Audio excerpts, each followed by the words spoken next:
I am teaching them today so that you may trust the Lord. I have written 30 sayings filled with sound advice. You can trust them completely to give you the right words for those in charge of you. Napakamakapangyarihang introduction ni Solomon sa kanyang special edition. 30 mga talata daw or verses ang kanyang nilikha na galing at hinango sa karunungan ng maraming tao sa maraming panahon. So nangolekta si Solomon ng mga kasabihan ng kanyang lahi, ng mga matatanda, at pagkatapos ay isinaayos na ito para lalong maging napapanahon sa kanyang audience. So these are special editions because they are sayings of people arranged and expounded by Solomon himself. So the wise Solomon listened to others and then collected and arranged the Proverbs. Doon pa lang meron na agad tayong matututunan mga kapatid. Learn from others. Learn from Proverbs. Mga salawikain. Kung si Solomon nag-aral ng mga salawikain ng iba, tayo man, hindi lang yung salawikain inilista niya, pati salawikain ng ating mga ninuno ng sarili nating bayan. So you hear, contextualize, and apply other people's wisdom. Doon pa lang, tagtad na ng karunungan. Maiksi ang buhay. Hindi natin kayang pag-aralan sa buong buhay natin ang lahat ng dapat matutunan.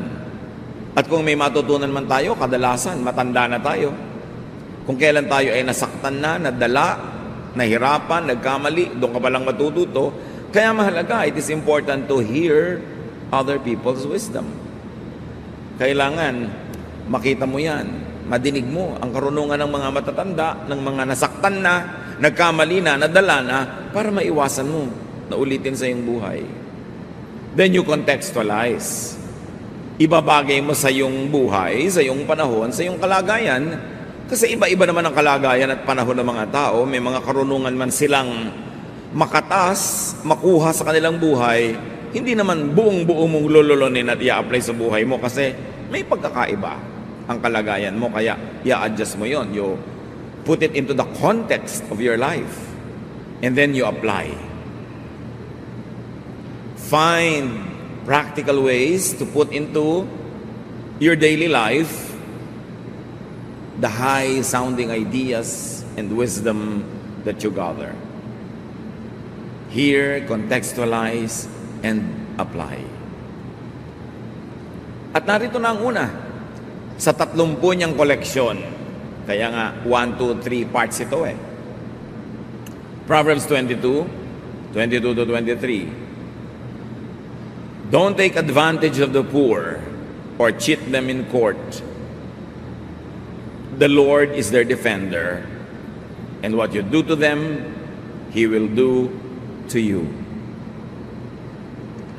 Huwag daw pagsasamantalahan ng mahihirap, lalong-lalo na huwag silang kawawain sa mga hukuman. Do not use the courts to legitimize and to legalize your oppression or your cheating of the poor.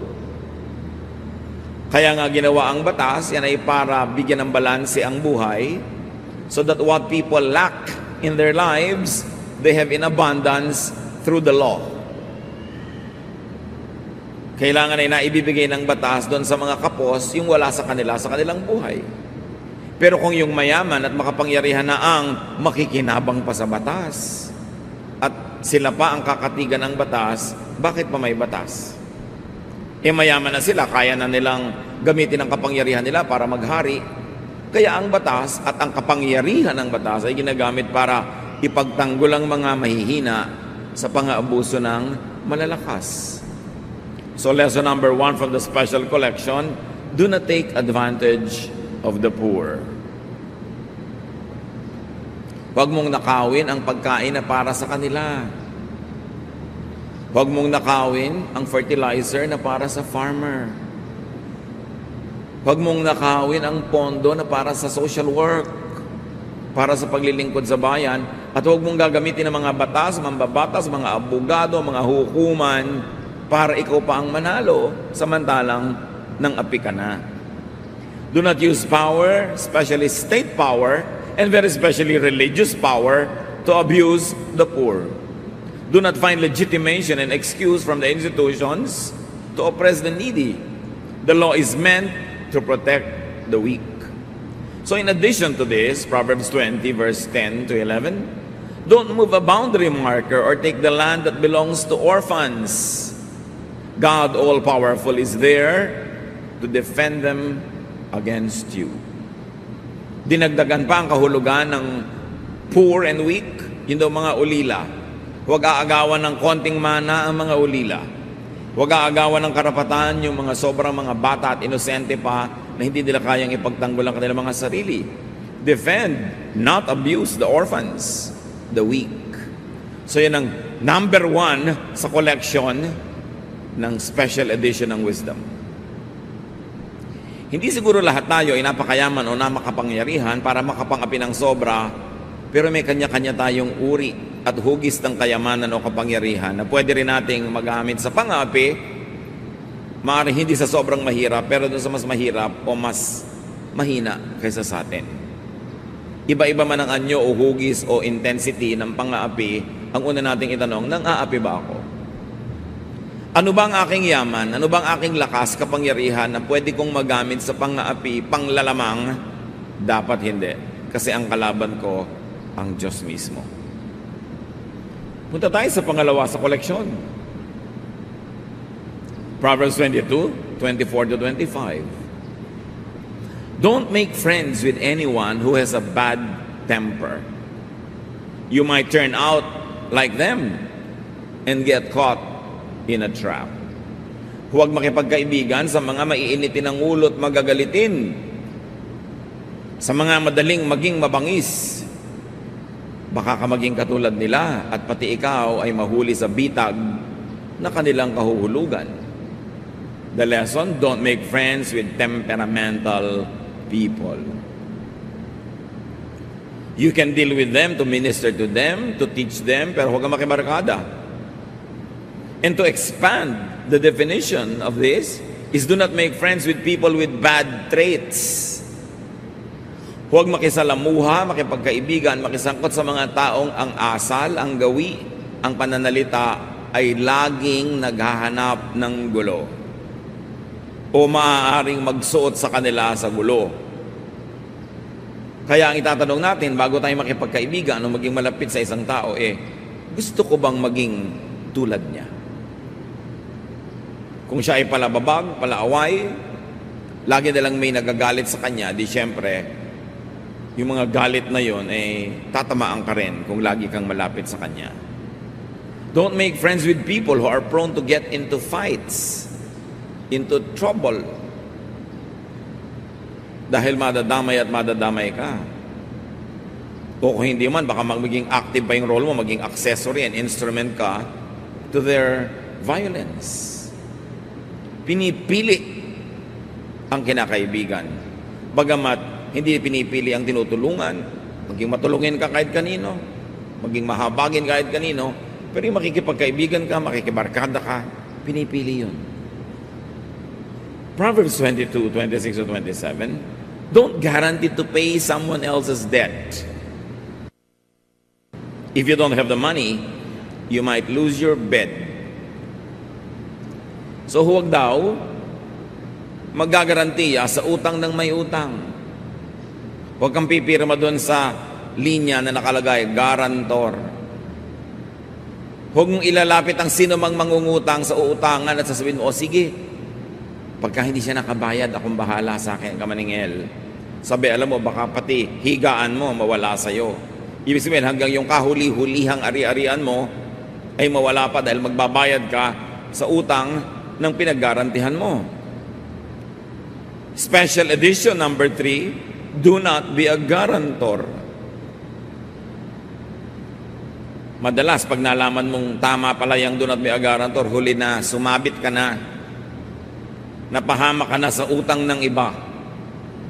Unang-una, hindi ka naman Diyos. Paano mo naman malalamang makakabayad itong pinag-garanti mo? So it's presumptuous to be a guarantor. And you might lose all you have, and you might lose including the debtor. Kasi siyempre, kung yung nangutang na ginarantihan mo ay hindi nagbayad at ikaw napahamak, magkakasira din kayo. Mawawalan ka rin ng kaibigan, so nawalan ka pa ng ari-arian at kabuhayan. Be wise. Pero may magtatanong, paano po kung maawain ako o talagang gusto kong tumulong? Okay, be a guarantor, but be ready to pay. Huwag ka magtaka pag hindi siya nakabayad at ikaw ang nagbayad. Huwag sasama ang loob mo kung ikaw ang magbabayad. Maghanda ka ng pambayad. So you should be ready financially, emotionally, and mentally to pay because you are a guarantor. Meanwhile, if you are not ready to pay with your own money, to suffer for somebody else's debt, then don't be a guarantor.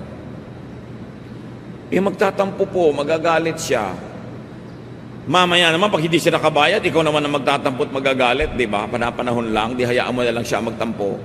Kaysa ikaw yung nawalan dahil sa utang niya. Kung bakit naman talaga yung mga nangungutang, ang kasunod na sakit niyan, amnesia. Alam niyo, pwede yung ipagpagawa ng monumento sa plaza ng inyong bayan, yung nangungutang na nagbabayad. Konti yun eh. Mas marami hindi nagbabayad. Mas marami nililimot. At huwag kang magkakamaling maningil, magagalit. So kitang-kita mo na hirap na ako, naniningil ka pa, sa'yo pagalit. 99.99% ng nangungutang ganyan. Ayaw magbayad. Magagamit ng credit card, lustay ng lustay, tapos ayaw bayaran.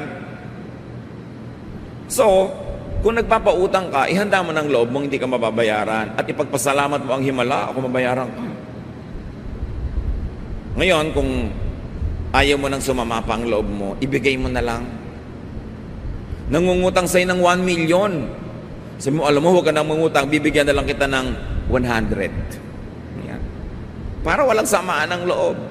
Maglimutan tayo kung gusto mo matapos kung ito ibigay, okay lang. Hindi yung aasa-asa ka. Lalo kung pang-enroll lang anak mo, ibabayad mo sa rent ng bahay, o panghulog mo sa kung sa iyong pangangailangan mo, ipapautang mo, para kang kumuha ng batong pumukupok sa ulo mo. So, i-quote mo yung verse na yan. Sabi mo, alam mo, sabi ko silang Biblia, huwag na ako magagarantor eh. Di ba? Dahil mahal ka ng Bible, kaya ka pinoprotect. Pang-apat, nakarunungan. Proverbs 22:29. If you do your job well, you will work for a ruler and never be a slave. Siyempre, iba naman kung yaya ka ng prinsipe at iba naman kung yaya ka ng isang kung sinong kapwa mo rin ng mga maralita. Diba? Yan ang tinatawag na alila ng alipin. Hindi yun masama. Pero ang sinasabi ng Bible, kung gagalingan mo ang pagtatrabaho, makakapili ka na employer. Kung gagalingan mo, huhusayan mo ang pagtatrabaho, aasenso ka, that you will end up working for the best. So kung ikaw ay hairdresser, kung ginagalingan mo yan, darating ang panahon ang ginugupitan mo, mga star, mga mayayaman, mga mahilig sa magaganda at kayang magbayad. Kung magaling kang driver, ang ending mo, ipagdadrive mo ang presidente ng bansa o ipagdadrive mo ang mga matataasang ranggo sa lipunan. Kung mahusay kang modista, darating ang panahon, ang igagawa mo ng damit, yung mga pinakamagagandang mga gawa ng damit. Kung ikay mahusay na karpintero, mahusay kang tubero, aasenso ka. So ang work well, yun ang lesson. Maski ano pang trabaho mo, hindi ka magtatagal sa baba pag magaling ka.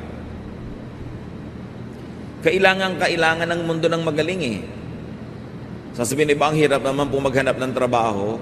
Sino may sabi sa'yo? Kahit nga yung mga call center companies, ang dami-daming vacancies. Tens of thousands ang kailangan. Pero hindi lahat qualified. Yung mga hirap na hirap maghanap ng trabaho, liban na lang na hindi pa nadidiscover ang galing nila, kadalasan hindi yun yung magagaling. At dahil marami yun, marami kang kakompetensya sa pag-aagawan nyo sa mga trabaho sa baba. Pero ang daming bakante sa taas. Pinapirate ka pa nga kung magaling ka. Nananahimik ka sa iyong kumpanya, biglang sinusulot ka ng iba dahil magaling ka. So sinasabi dito ng Proverbs, gusto mo umasenso? magtrabaho ka mabuti. Kasi lulutang at lulutang ka. You will end up working for distinguished persons. So ang tanong, who do you work for? Naglilingkod ka ba sa walang kwenta? Baka naman naglilingkod ka pa nga sa masama. Husaya ng trabaho. Working well could set you free from want, from bondage, from mediocrity and nothingness. Ano ang ticket ng maralita tungo sa pag-asenso? Work well. How do you make money? How do you have a lot of money and more than you need? Earn it. Sabi ng iba, marry it. Bihira mangyari yon. Sa teleserye lang yan. Sino namang baliw na mayaman ang gugustuhin mag-asawa sa isang pagkahirap-hirap? Siyempre, ang gusto niya mapangasawa, meron din. So, sino naman na pagkaganda-gandang tao ang gusto mag-asawa sa hindi niya kasing ganda? Bihira rin yun. Bihira yung mga nai-inlove sa kampanerang Kuba. Bihira yung mga prinsesang humahalik ng palaka.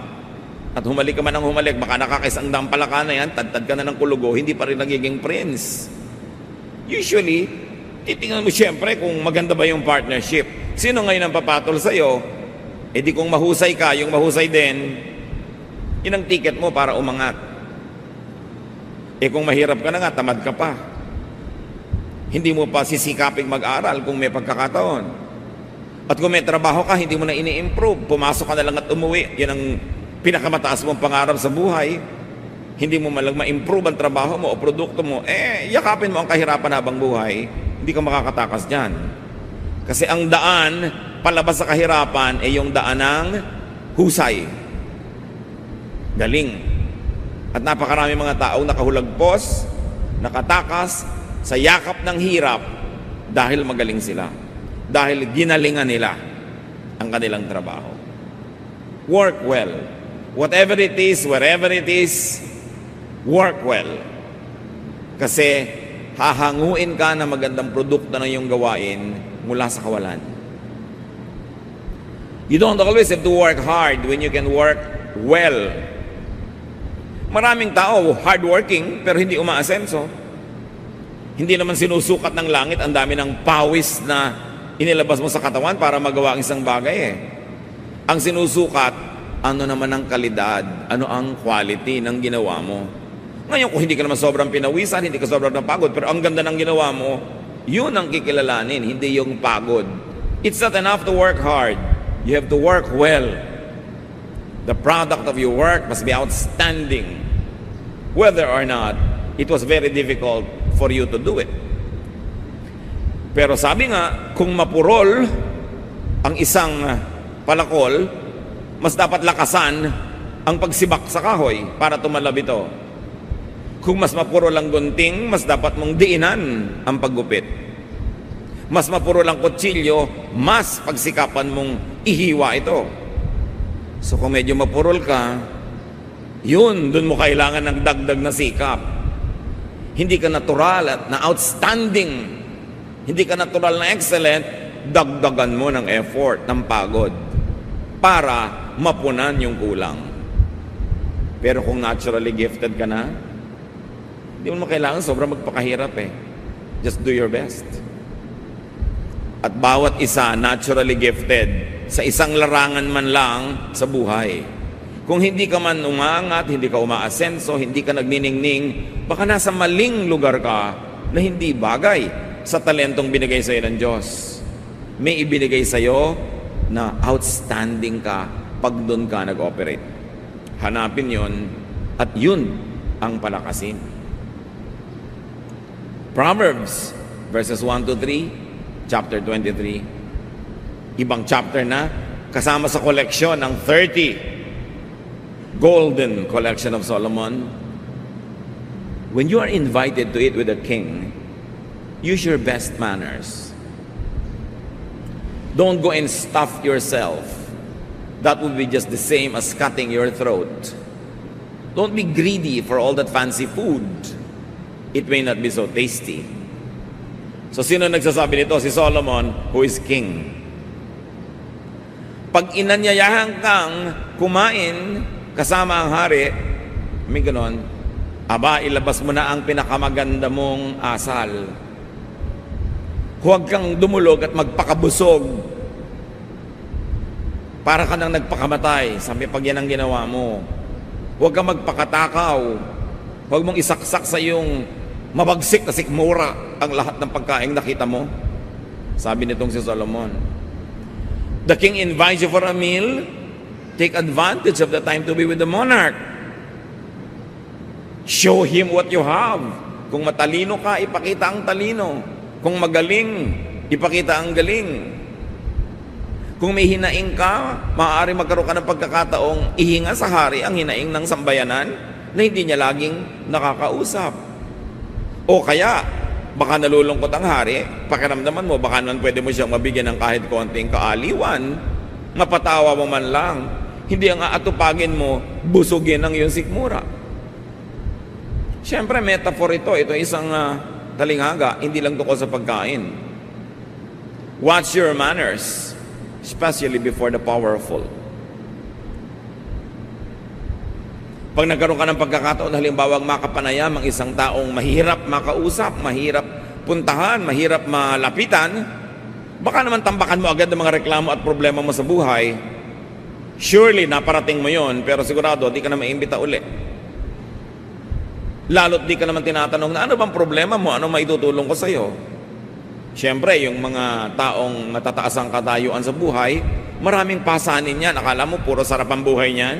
Maraming pasanin, maraming pinoproblema, maraming sagutin, maraming tinutulungan, hindi lang ikaw, maraming ginagastahan, hindi lang ikaw. So ting lalapit ka, may hihingin ka, meron kang kailangan, pakonti ng pakonti ang imbitasyon sa iyo hanggang mamaya, iwasan ka na. Bakit? Dahil ang hirap mo namang makaharap, lagi ka na lang may kinukuha, lagi ka na lang may gustong madagit. Siyempre, iiwasan ka. So ano bang kailangan niya ngayon? Baka naman konting libang. Singer ka ba? Di kantahan mo.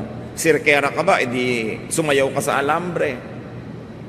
O baka naman mabigyan mo siya ng konting runong kung ang runong-runong mo at humihingi siya ng advice. Pero kung ang kapangarap mo makapangyarihan, hindi naman humihingi ng payo, huwag kang magpayo ng magpayo dahil baka mainis sa'yo. In other words, ang sinasabi lang ni Solomon, pag may pagkakataon ka na ang kaharap mo makapangyarihan, bantayan mo ang kilos mo. Ilagay mo ang sarili mo sa tama. Ano ang tama? Hindi yung gusto mong mangyari. Ano kaya ang gusto noong nag-imbita sa'yo na mangyari? Biruin mo, kumisan, kasala na kasama mo sa isang hapagkainan, isang taong hindi mo nakakasama kahit kailan, very powerful, very famous, or whatever, gugustuhin ka ba niyang makita muli? O isinusumpa niya na hindi ka na malalagay sa mesa na kasama niya forever? Yung iba kasi sinasamantala na nila, basta nagkaroon ng pagkakataon, gagawin na yung gusto. Pero hindi nila alam, humuhukay sila ng sarili nilang libingan. Do not treat every meal as a means to satisfy yourself. Do not treat every social occasion as a means to get what you want. It could open up opportunities for greater things in life. Seize the moment.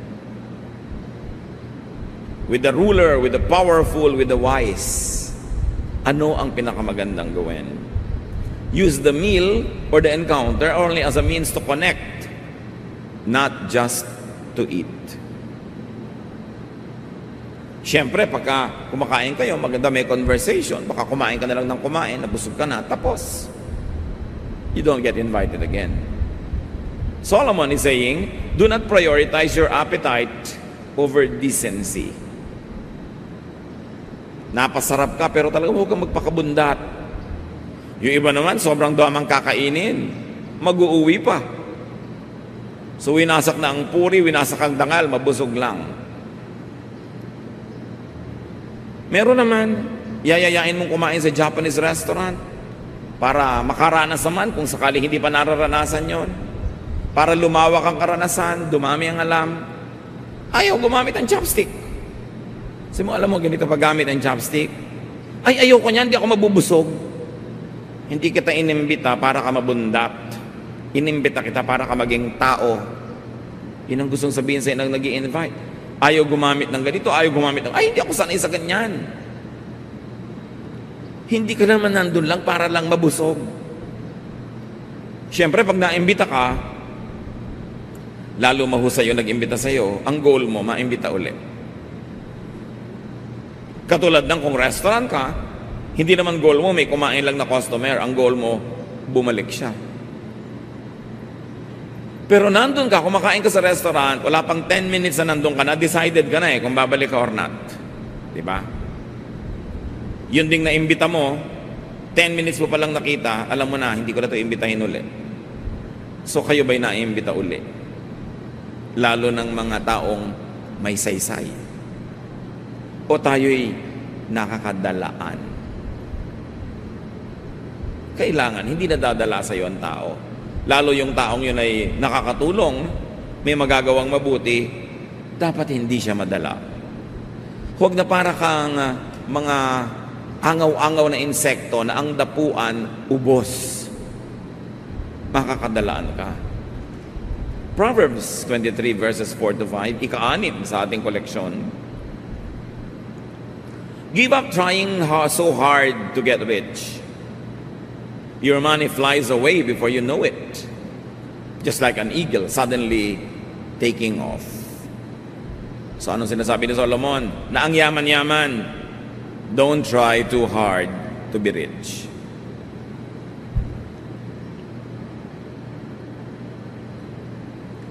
Kung may pagsisikapan ka, magsikap ka para maganda ang trabaho mo. Lahat ng makakita nun, mapuri ang trabaho. May gagawin ka, sikapin mong maging mabunga, matulungin. Pero huwag mong gawing goal sa buhay to be rich. Kasi pag ang goal mo to be excellent, malamang magiging rich ka rin eh. At hindi ka man maging rich, yung naging excellent ka, marami ka natulungan, may mga humanga, kahit konti man lang, your life will be well lived. Kung ang goal mo is to be productive, maging mabunga, siyempre, ang magiging ending din yan, magiging rich ka rin naman eh. At kahit hindi, naging sapat naman sa'yo yung bunga mo. Pero pag ang goal mo to be rich, you will cut many corners. Marami kang matatapakan, at tatapakan mo siguro, dahil kailangan para yumaman. Marami kang maisasakripisyo. Sabi ni Solomon, alam nyo, yung gustuin mong yumaman ka, it's not worth it. At makinig kayo sa akin kasi ang yaman ko, therefore qualified ako magsabi. Papunta pa lang kayo, pauwi na ako eh. So makinig kayo sa akin. Lalo kayong hindi pa nakaranasan maging mayaman, huwag nyo yung gawing goal. Don't waste too much time, too much effort collecting money because money can fly away so quickly. Ang bilis mawala ng pera. Marami tayong nababalitaan kahit sa mga dyaryo, kutakot-takot na mga kasamaan ng ginawa para yumaman o ang ending, nagagamit ba ang kayamanan? Nalalayo din sila sa kanilang kayamanan. Nalalayo din sila sa kanilang bahay. Nalalayo din sila sa mga taong mga dating kinakaibigan sila. Sabi ko noon, kasi pagyaman lang ang inatupag, hindi maging mabuting tao. Hindi maging mabungang tao. Yumaman ka, wala kang production.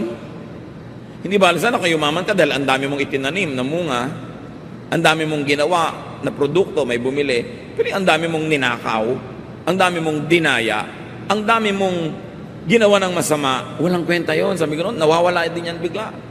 Money is so hard to get, yet so easy to lose. So why sell your soul to the devil for money when you can so easily lose that same money? Work for things that last, that endure, like relationships. Huwag bibigyan ng higit na halaga ang pera kesa sa magandang pakikipagkapwa tao, kesa sa magandang relasyon sa kapwa, kesa sa pagiging makadiyos. Instead of collecting money, collect friends, collect goodwill, collect good health.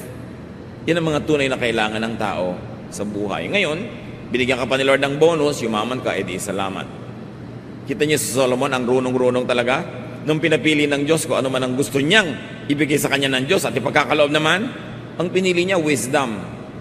Hindi pera. Pero dahil natuwa ang Diyos sa kanya, hiningi niya wisdom, pati pera binigay. Pero pera, hihingin mo, ibigay man yan, kaya mo bang i-maintain? Kaya mo bang ingatan? Kaya mo bang paramihin? Proverbs 23:6-8. Don't accept an invitation to eat a selfish person's food, no matter how good it is. People like that take note of how much you eat. They say, take all you want, but they don't mean it. Each bite will come back up, and all your kind words will be wasted. Pati ba naman ito alam ni Solomon? At itinuturo. Sabi niya, huwag mong tatanggapin ang paanyayan ng isang makunat, isang kuripot, isang madamot na tao na kumain sa kanyang mesa. Yang mga ganyang tao, bawat subo mo, sukat at bilang. Huwag kang maniniwala pag sinabi niya, sige pa, kain ka pa. Hindi nila yun. Talagang niloloob. Salita lang yon. At kung kulang na lang, ipasuka sa iyo bawat nilululun mo. Kaya bawat pasalamat mo at papuri, baliwala. Ang sinasabi dito ni Solomon sa atin, do not accept insincere offers. Huwag kang tatanggap ng mga alok na hindi naman taos puso. Mga alok na pabalat bunga. Mga alok na pakonsuelo de bobo. Huwag kang kakain ng nagbibigay sa'yo, alam mo namang hindi naman talaga gusto magbigay. Huwag kang tatanggap ng anumang bagay na hindi naman maluwag sa loob na ibinibigay sa'yo. In other words, discern insincerity. Choose who to receive from. Kailangan, kung pinipili mo kung sinong binibigyan, mas pinipili kung sinong tinatanggapan. Tatanggap ka nga ng tulong, tatanggap ka nga ng bigay, tinutuos naman, isusumbat naman, ipamamalita naman sa iba, wag na lang. Mabubuhay ka naman kahit wala yun eh. Sa katunayan, yung alok ng isang taong hindi taos puso, baka pain o bitag lang. Ano ang kapalit? Anong bayad? Ano ang pakay? At nagbabait-baitan ang di naman mabait. Ano ang pakay at kunwari nagbibigay? Ang isang maramot. Ang isang maramot hindi magbibigay kung wala siyang kinukwentang tubo. So pagtutubuan ka lang yan. Kaya babalik tayo sa mga turo ni Solomon, hindi lahat ng kinakain sa iyo, kainin mo. Huwag kang magpahalata. Huwag kang kain ng kain. Huwag kang consume ng consume. Huwag kang tanggap ng tanggap. Kasi may bayad. Huwag magtiwala sa sobrang magiliw, sobrang mabait, sobrang palabigay, tapos wala naman kayong pinagsamahan, wala naman talaga siyang sukat tanawin sa'yo, ba't ang bait-bait? Baka may masamang balak. Sinabi na yan, ibalagta sa Florante at Laura, kung ang isalubong sa iyong pagdating ay maamong mukhat, may pakitang giliw, lalong pag-ingat at kaaway na lihim, siyang isaisip, nakakabakahin. Yung ang nice, wala namang pinanggagalingan, may hidden agenda yon. May balak. Pag-ingatan mo. Proverbs 23 verse 9. Don't talk to fools. They will just make fun. Ang linaw, hubad na hubad, simpleng-simple. Don't communicate with fools. Huwag makipag-usap. Huwag makipagkwentuhan. Huwag makipag-text. Huwag makipag-PM. Huwag mag-email. Sa mga kahangalan ang laman ng isip.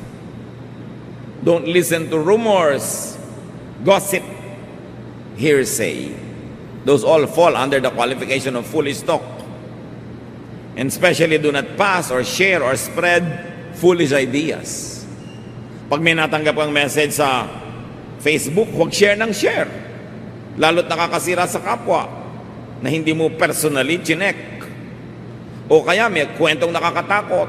Lulubog ang buong Manila sa lindol, bla bla bla. Nasukat mo na ba? Alam mo ba? Don't share, don't pass. Kasi magdadala ka ng nervyo sa iba, hindi mo naman alam kung sure yun. Lalo kasiraan ng kapwa, totoo man o hindi, don't pass. That is foolish talk. Hindi natin business yon. Kailangan manahimik ka. Lalo ngayon sa social network, ang bilis-bilis kumalat ng balita, maganda man o pangit, dapat meron kang responsibilidad, pananagutan. Pag may naninira sa'yo, sinisiraan si ganung tao, alam mo ba, personally, na-verify mo ba? Huwag ka maniniwala agad. Kasi we are people of truth. No matter how convinced a person is to try to tell you about somebody else's kamalian or kapintasan, maaaring nagkakamali siya sa perception niya. At kahit pa nga tama at totoo, dapat niya bang pag-usapan? So listen to wisdom. More so if it's part of Solomon's special edition. Learn from them. Learn from Solomon. Makakaiwas ka sa maraming gulo na darating pa at maaring makalabas ka sa mga gulong na sangkutan mo na. Pakiramdaman ng buhay, makinig sa karunungan para makaiwas sa mga bagay na nakakasakit sa atin at para rin madiskubre natin ang magagandang bagay na inilaan ng Panginoon. Ama namin sa langit, binubuksan namin aming puso at isip sa inyo upang panatilihin yung naroon sa aming isip lahat ang magagandang bagay na aming na-review. Bigyan niyo po kami ng creativity, ng enlightenment para ma-apply namin sa buhay ang mga bagay na ito. Patawarin niyo po kami kung may mga ginagawa kaming mga nanggagaling sa kamangmangan, nanggagaling sa foolishness. Teach us to be wiser as you are the God of wisdom. Pagbulay-bulayan natin mga kapatid, isa man lang sa marami nating pinagsalu-saluhan at gumawa tayo ng mga tiyak na pasya na pakinabangan natin ito at pakinabangan ng mga natin sa buhay. Dear Lord, as we sit still, as we listen for your voice, speak to us and teach us how to operationalize these lofty ideals. Manatili sa presensya ng Panginoon at hanapan ng paglalapatan sa buhay ang mga karunungan ni Solomon.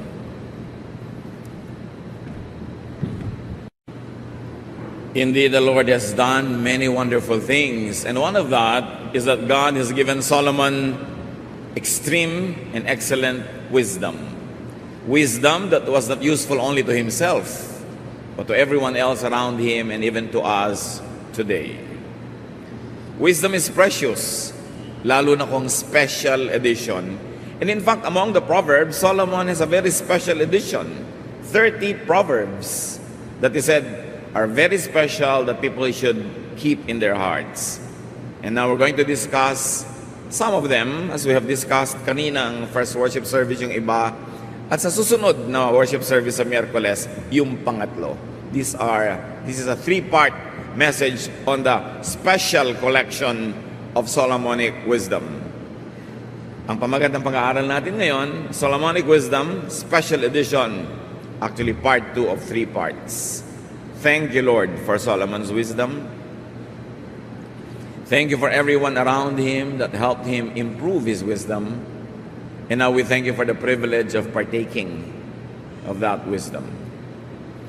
Patawarin niyo po kami sa mga kasalanan namin, sa mga maruruming pag-iisip, sa maruruming salita, sa pananakit ng kapwa, sa mga pagbibintang, sa mga pagkukulang namin sa aming mga tungkulin, sa aming mga personal na paglabag sa iyong mga utos.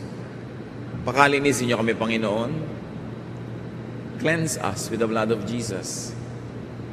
Enable us to rise above ourselves and meet with you in a higher level of consciousness, of spirituality, And we ask you, Father, to give us a simple message coming from the wisdom that you have given to Solomon and to the people that he also learned from.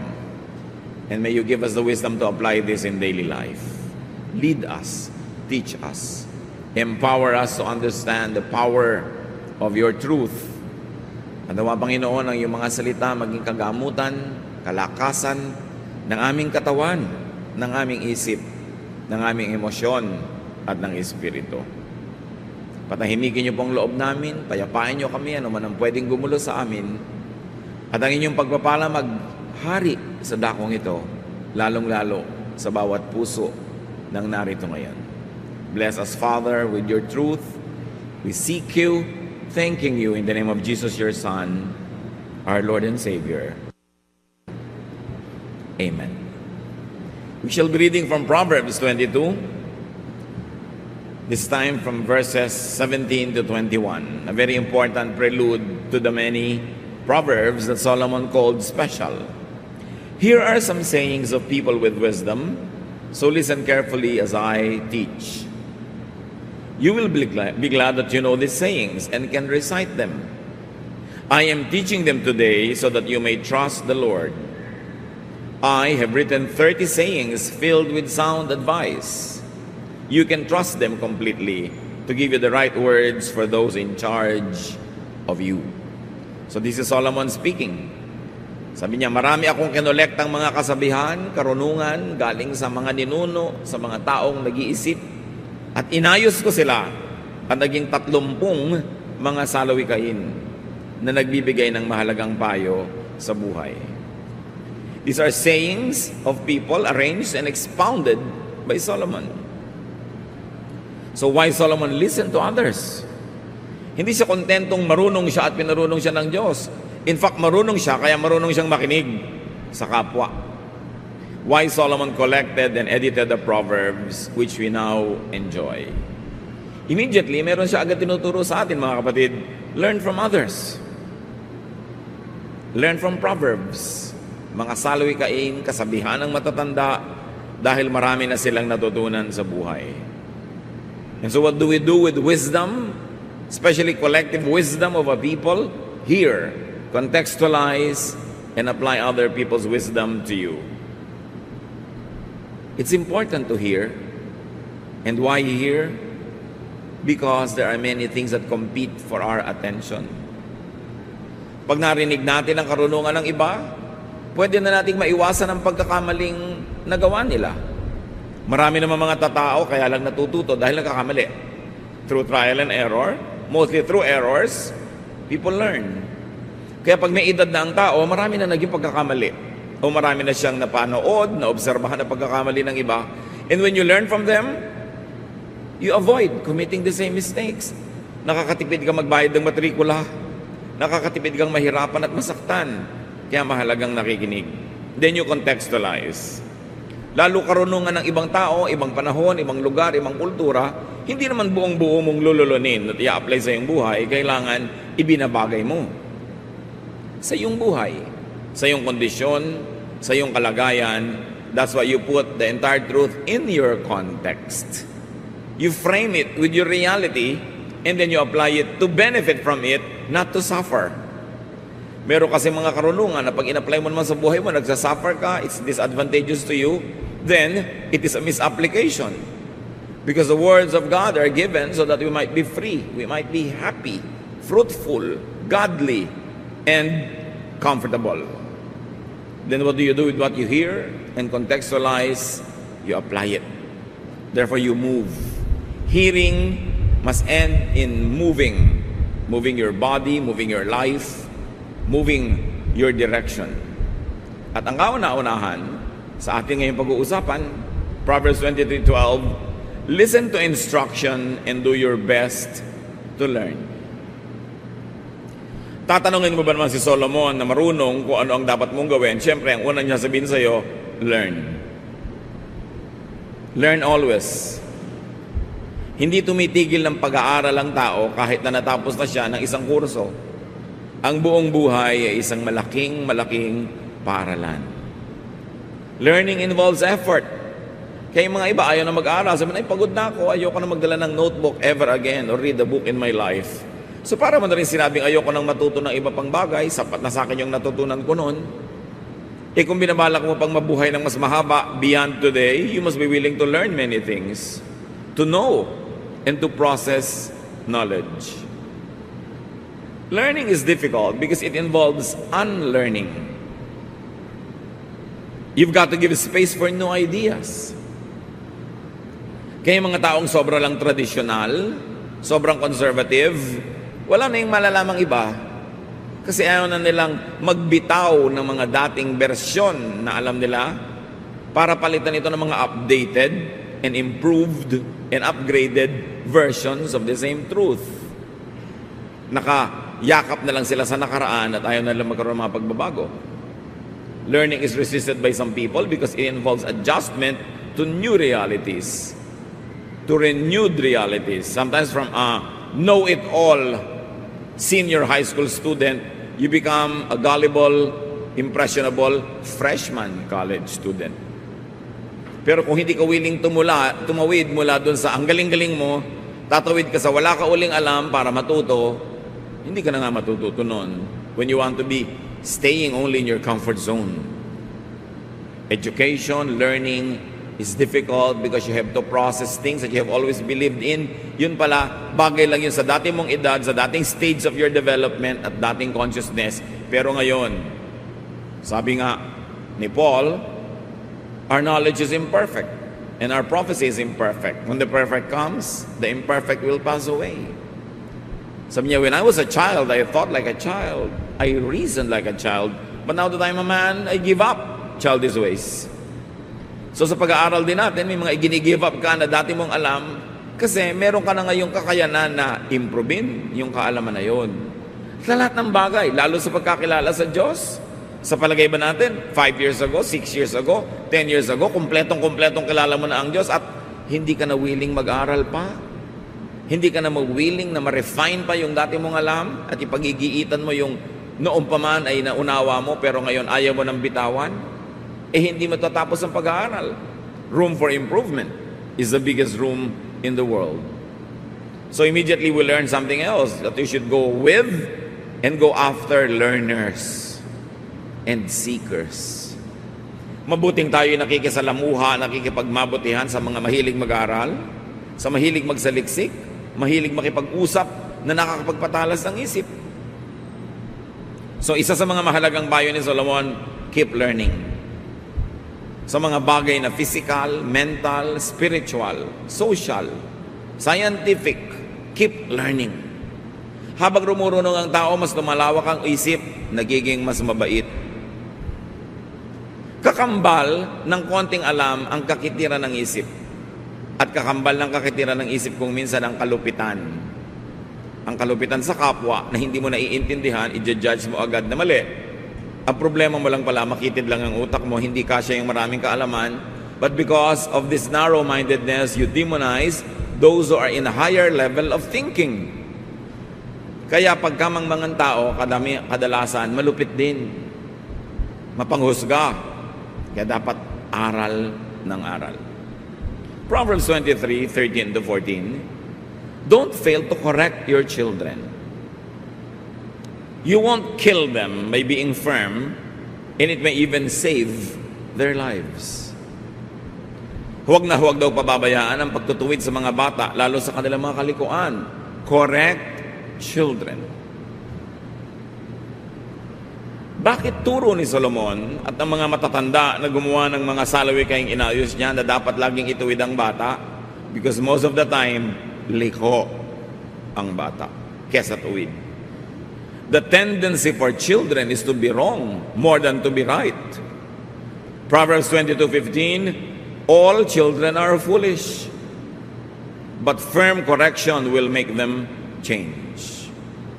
Hindi mo kailangang turuan ang bata magsinungaling, maiimbento niya yon. Hindi mo siya kailangang turuan maging makasarili, maiimbento niya yon. Hindi mo siya tuturuan manakit ng kapwa bata, mangagaw ng kinakain ng kapwa bata. Likas sa fallen human nature. Kaya habang maaga, itinutuwid agad ang liko kesa sa katandaan na, kalakihan yung liko, mahirap nang ituwid. But of course, it must be a correction.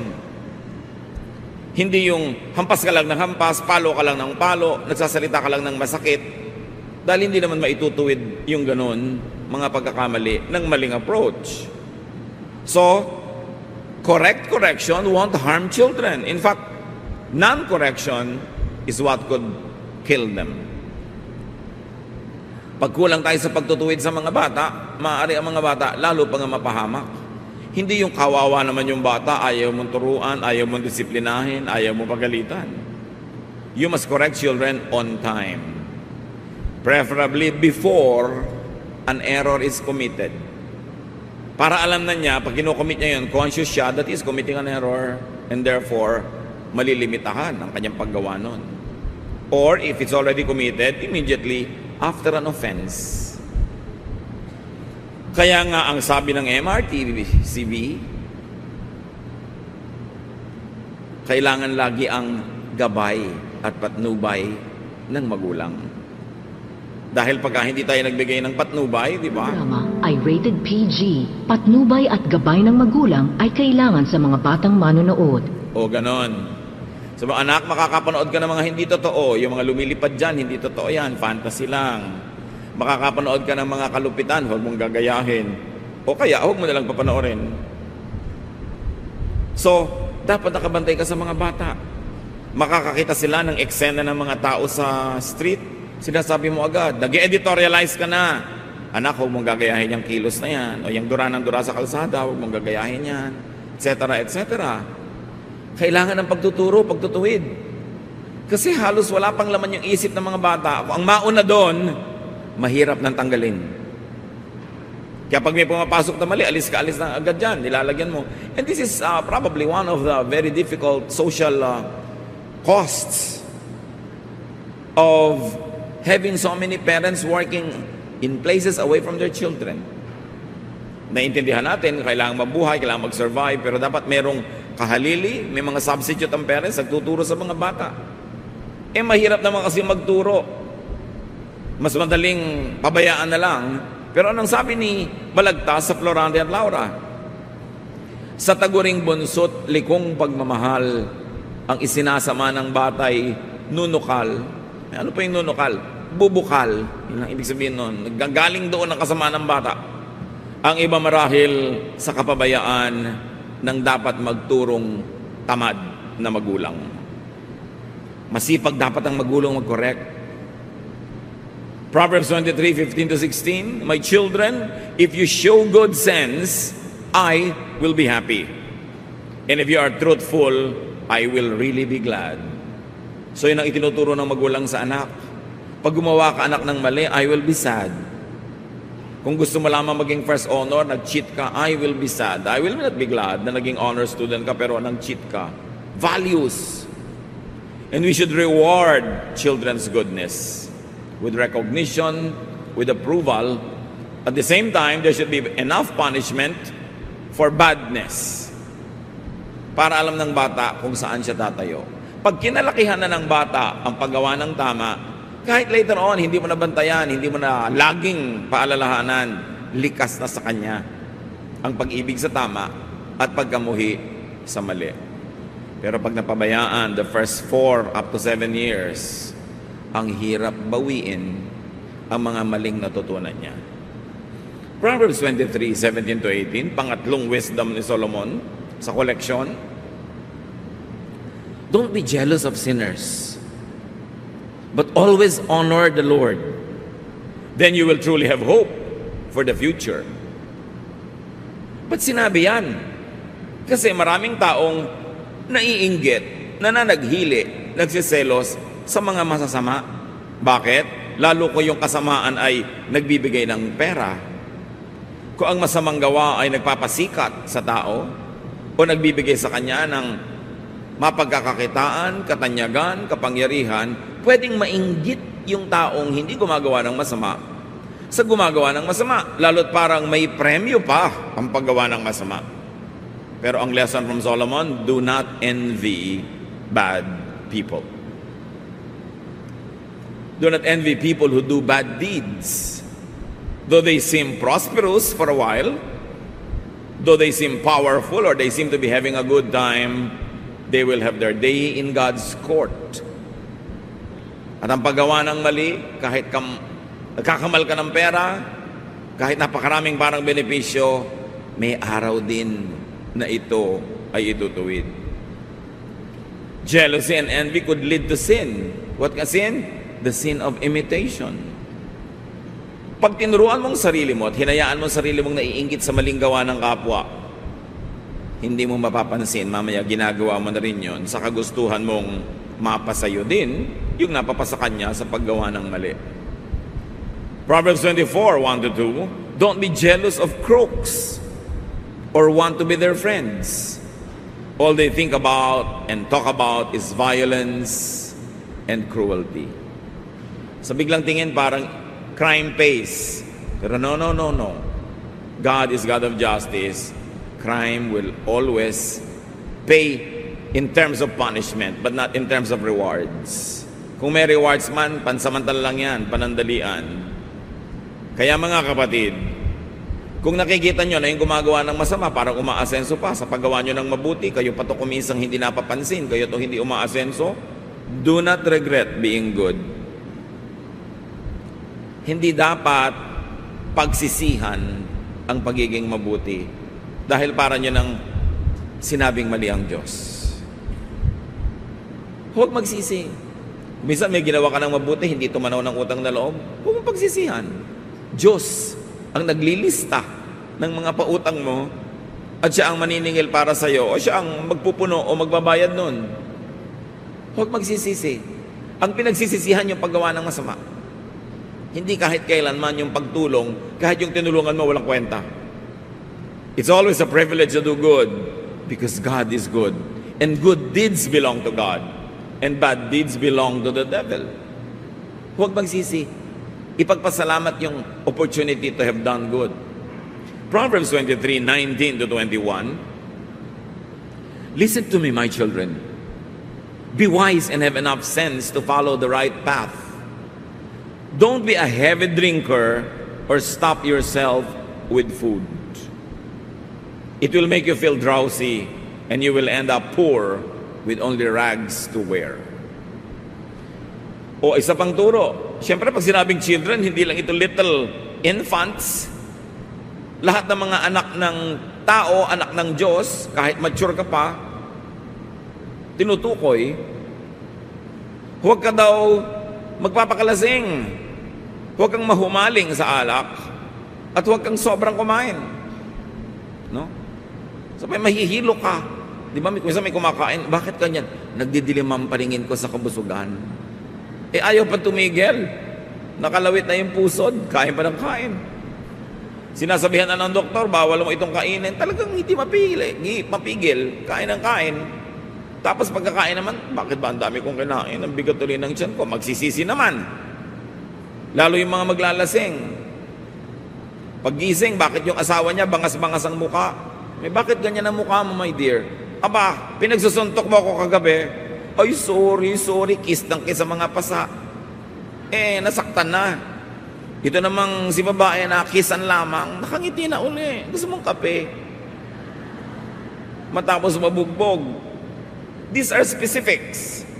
But really, what it is saying in general is do not indulge in pleasure, in vice that are bad to your body, bad to others who care for you. Yung mga sobrang naglalasing, may sakit na nga sa atay, ayaw tumigil kumain ng matatamis, may diabetes na nga. Kain pa ng kain ng mga cholesterol, may sakit na nga sa puso. Alam nyo ba na hindi lang kayo nagiging unkind sa sarili nyo? Kasi kung gusto niyo lang mamatay, sana namatay na lang kayo. Instantly, dead, tapos nakalibing na kayo. Hindi Magkakasakit kayo. Gagastahan. Aalagaan. Mahal magkasakit at mahal din namang mamatay. Ibibili kayo ng ataol, ibibili kayo ng libingan, paglalamayan, magastos din. Yung mga tao na hindi nagmamahal sa kanilang kalusugan, ang totoo nun, nagiging malupit kayo sa mga nagmamahal sa inyo dahil alam nyo naman na magdurusa rin sila. hindi lang kayo kung kayo ay magkakasakit. Kaya dapat may pananagutan tayo sa isa't isa. Anak ka? Naku, I will not indulge in very dangerous sports kasi pagka bigla ako na paralitiko dito, buong buhay ko, aalagaan ako ng magulang ko, tumatanda na sila, mag-aalaga pa sila na paralyzed dahil sa isang very dangerous activity. Hindi ako mag-i-indulge in drugs. Pag nahuli ako, nakulong ako, matanda na yung magulang ko, imbes mabigyan ko ng ginhawa, siya pala pa yung dadalaw sa akin sa kulungan. O mag-iingat ako sa kalusugan ko kasi pag namatay ako bigla, kawawa naman tong asawa ko, siya magpapalaki ng mga anak namin mag-isa. Alam nyo, inaalagaan ng katawan, hindi lang dahil mahal mo ang sarili mo, dahil mahal mo yung mga taong umaasa sa'yo. Pananagutan yan ng matitinong tao. So ano ang paalala dito ni Solomon? Restrain yourself. Magpigil. Anything that you love, desire, and covet could be your master. Ang hinahangad mo, ginugusto, hinahabol-habol, magiging Panginoon mo yan. Kaya tiyakin mo unang-una na hindi yan alak, hindi yan drugs, hindi yan nakakasama sa iyong katawan dahil marami rin namang madadamay kung magkasakit ka. Panglima, sa collection na ito na very special, verses 22 to 25. Bili na naman sa mga anak. Pay attention to your father and don't neglect your mother when she grows old. Invest in truth and wisdom, discipline and good sense, and don't part with them. Make your father truly happy by living right and showing sound judgment. Make your parents proud, especially your mother. Kabilin-bilinan ni Solomon na pinarunong ng Diyos. Pansinin mo ang itinuturo sa inang ama at huwag na huwag mong papabayaan ang iyong ina sa kanyang pagtanda. Kailangan gumugol ka, mamuhunan ka sa karunungan, sa disiplina, sa katinoan, at huwag na huwag kang wawalay sa tamang daan. Pasayahin mo ang iyong ama sa pamamagitan ng matinong pamumuhay. Hayaan mong ikarangal ka na yung mga magulang, lalong-lalo ng iyong ina. Bakit ng ina? Kasi siyempre napakasakit ang puso ng ina kung may ginagawang kaaliwas-wasan ng kanyang anak. Nakakahiya halimbawa, masakit, walang magandang bunga, nasasaktan ng magulang. Again, pananagutan natin sa mga nagmamahal sa atin na magpakatino. Be a good son or a good daughter. Sa Old Testament kasi madalas ang kausap lang lalaki, pero siyempre kung son, kasama din yung daughter doon. Hindi nilang ina-address specifically. Anong bilin mga anak? Make your parents happy and proud because of your good behavior. Yung huwag kang gumawa ng ikahihiya nila. Kahit hindi ka nahihiya, sila nahihiya, di nasasaktan sila. Isinasaalang-alang yon. At mahigpit na bilin, hindi lang sa verse na ito, maraming verses. Take care of your parents when they grow old. Huwag na huwag kalilimutan na alagaan ng magulang, lalo't matanda na sila. You take care of life's transitions. And the transitions of life is during infancy and old age. Kaya tuloy-tuloy ang sibilisasyon, ang kabihasnan, dahil may mga ipinapanganak na bata. Pero kung hindi ba sila inalagaan, lalaki sila? Inalagaan kasi. And there's always an unwritten contract na ang mga batang inalagaan, na palaki, sila naman ang mag-aalaga sa mga magulang nila hanggang ihatid nila sa huling hantungan at humarap na ang mga magulang sa Diyos pagdating ng panahon. From generation to generation to generation, that has been the norm. Mature people take care of the young, and then when the mature people become very old, the young who have become now mature take care of them. Panapanahon, walang sisira sa usapan. Bawat henerasyon tutupad sa ganitong arrangement. And this is how humanity and civilization goes on. Proverbs 23, 26 to 28. My son, pay close attention and gladly follow my example. Tatay ang nagsasalita sa anak na lalaki. Bad women and unfaithful wives are like a deep pit. They are waiting to attack you like a gang of robbers with victim after victim. So lalaki sa lalaking usapan, anong sabi ng tatay sa anak? Avoid, beware of bad women. And here, the context of bad is sexually promiscuous women who are not faithful to their own husbands, who seduce men who are husbands of other women, or women who seduce men away from their duties, away from their godliness, away from their good sense. Of course, pwede mo rin baligtarin yan. Pwede mong sabihin din sa women na beware of bad men. But just the text is talking about a father saying this to the son. So anong unang-una dito ang leksyon, mga tatay? Be a model father to be able to say this. Tatay, you want to be a good father? The first step in becoming a good father is by being a good husband to your children's mother. Paano ka magiging mabuting tatay kung hindi ka mabuting asawa sa nanay nila? Kung sira ang relasyon nyo, maapektuhan din ang pagiging tatay mo. At bakit babae na naman dito ang pinag-initan? Because in the context of the verses, we find the women who are temptresses. So the verses is talking about women who seduce married men, who destroy their personal holiness in the homes of these married men. And the message is, pay attention to this, especially men. Why avoid temptresses? Bakit dapat iwasan ang mga babaeng tukso?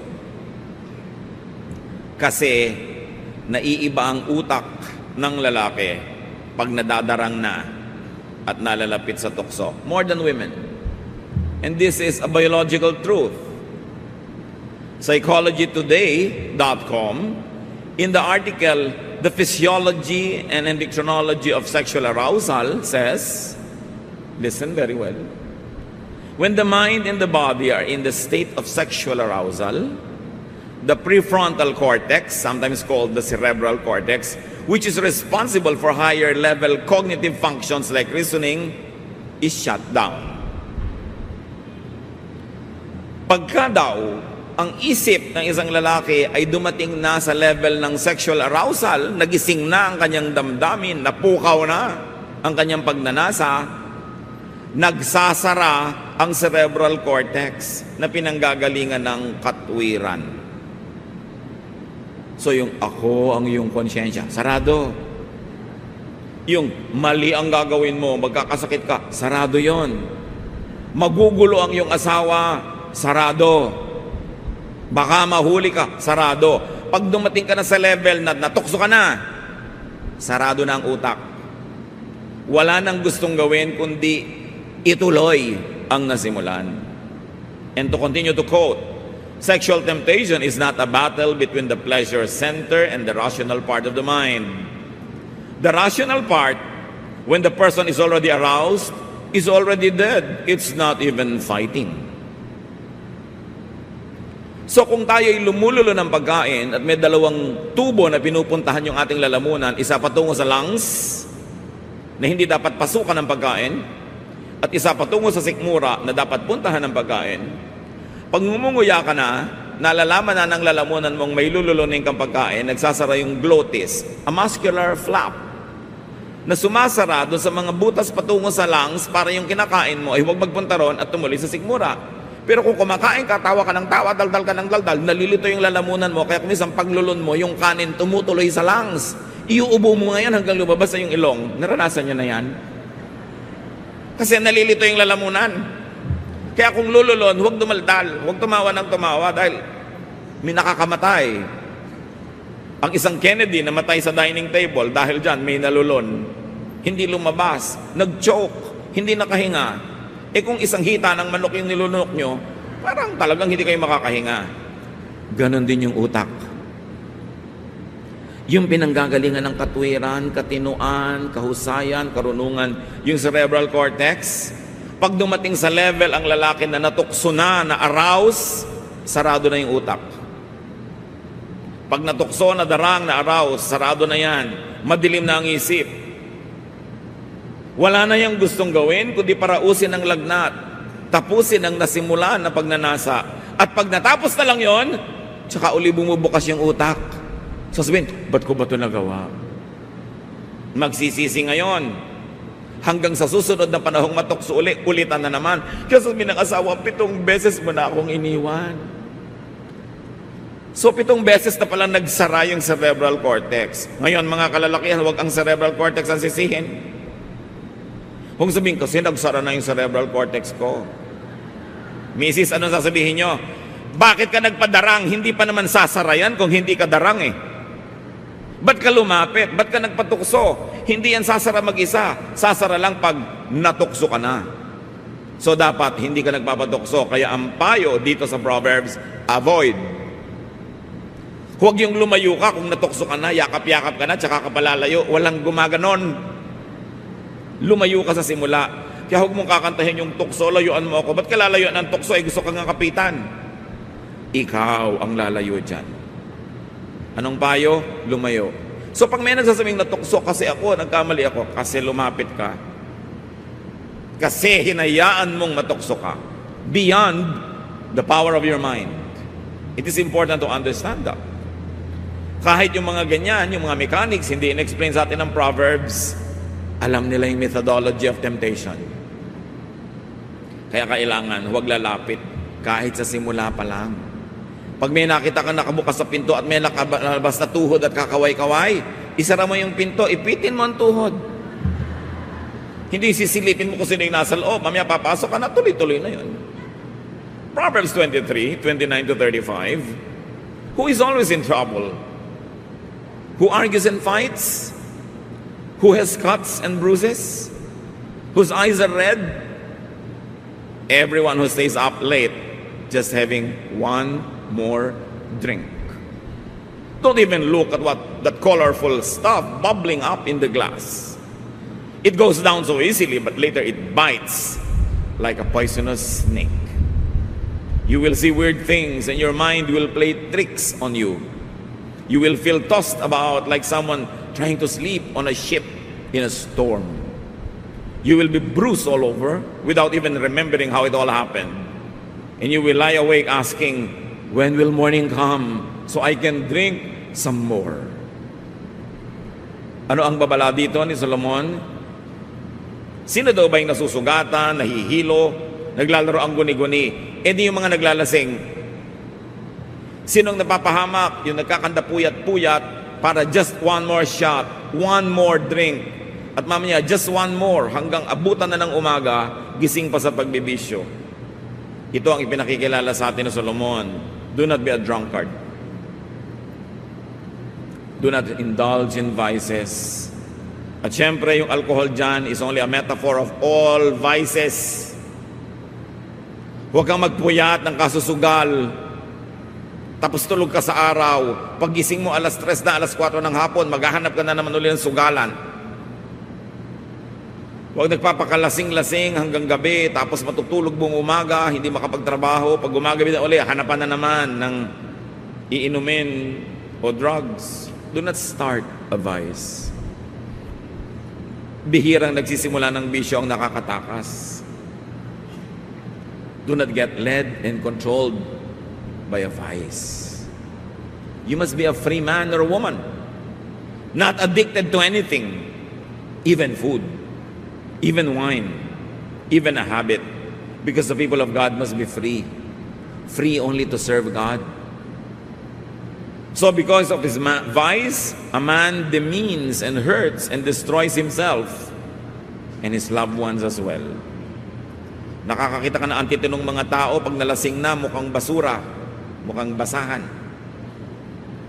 Mga matitinong mga babae na ngayong nagkanda talo sa kasino ay mukha ng basahan. Dapat hindi ganun. Huwag magpapaalipin. And if this habit runs in the family, as many habits are, cut it and stop it in your generation. Kung lahi kayo ng mga babaero, putulin mo na sa panahon mo para huwag mo nang maipasa sa iyong anak. Kung lahi kayo ng mga lasinggero, lahi ng mga nambibisyo, lahi ng mga nambubugbog ng asawa, stop it in your generation. Kung lahi kayo ng mga nangangaliwa, lahi ng mga hindi matapat sa mga asawa hanggang kalolalahan nyo, alam nyo talagang mga makakate, stop it in your generation. How can we do that? We can do that because Jesus saves us. Because Jesus can cut generational curse. Napuputol niya, napapatid, maging ang mga saling lahi ng mga masasamang bisyo. Because the power of the blood of Jesus can set us free from the power of darkness. So huwag sisihin ng mga kamag-anak, ang mga kalolalalahang na mayapa na. Kuminsan, yung mga generational sins, hindi naman dahil sa genes, hindi genetics, culture. Yung kasi ang culture ng pamilya, yun ang kinalakihan mo. Pag hindi ka conscious, yun din ang paraan ng pagpapalaki mo sa anak mo. Kaya kailangan conscious. Lalo sa generation nyo, nakakilala kayo sa Panginoon, nagkaroon ng bagong buhay sa Panginoon, dapat putulin ang mga bisyo ng mga saling lahi. So that you will begin a new generation, a godly generation in your bloodline. Proverbs 24, 3-4. Use wisdom and understanding to establish your home. Let good sense fill the rooms with priceless treasures. Pag gumagawa kayo ng bahay, anong plano na mag-asawa? Architectural plan, muebles, motif, color. Pero sabi ni Solomon, build your home and your home life on the foundation of wisdom. Imbes ang isipin nyo mag-asawa, yung bahay, ang isipin ninyo is yung tahanan, yung home. Anong ilalagay natin? Anong ipupundar natin? At sabi ni Solomon, magpundar kayo, punuin nyo ang bawat kwarto, bawat bahagi ng inyong tahanan ng karunungan. Let wisdom fill and decorate your home. So ano dapat ang nasa bahay? Hindi naman masama na may magagandang gamit. Okay lang yan kung afford nyo. May mga sasakyan kayo para maginhawa. Pero hindi dapat mawawala, intelligent discussions. Lumalaki dapat ang mga bata na pag magkakasabay kayong kumakain o kayo ay nagpapahinga, seated together, matatalino ang pinag-uusapan. Katalinuhan. Hindi mga walang kwenta-kwentang bagay, hindi mga kalaswaan, hindi mga chismis. Katalinuhan. Yung sabi mo sa lola mo, Lola, ano po ang scientific family name ng mushroom? No? Ano po ang scientific family name ng ganito? Ng mga kabuti? Sabi naman ng lola mo, anak, Heterobasidiomycetidae. Naks. Galing naman ni lola, no? Hindi yung, hindi ko alam yung mga bagay na yan. Paglaki mo, malalaman mo rin yan. Kailangan na sasagot. There must be wit, tasteful humor. The family can watch intelligent films. Even entertaining films are okay, but good taste. And there's always sound counsel available.